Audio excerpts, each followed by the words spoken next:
आज हम सब चले लिए केते केते स्क्वायर फीट में बने है 11,111 स्क्वायर फीट में बने। देखियो वहाँ लाइव चल रहा है ना, देखा है यहाँ सब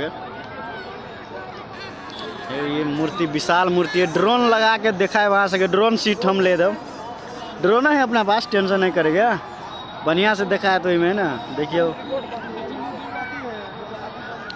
दुनिया के सबसे बड़का मूर्ति वर्ल्ड वाइड में की है, देखियो कैसन है।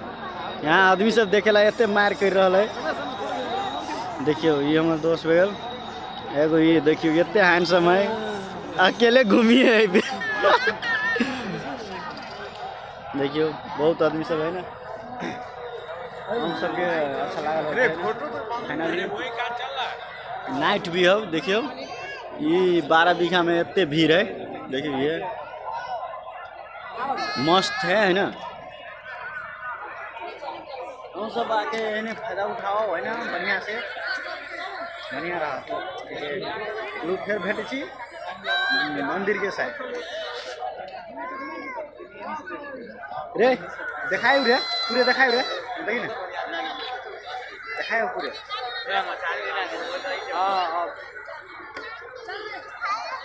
बढ़िया है ना। देखिए ये है स्क्वायर फीट 11,111 स्क्वायर फीट में।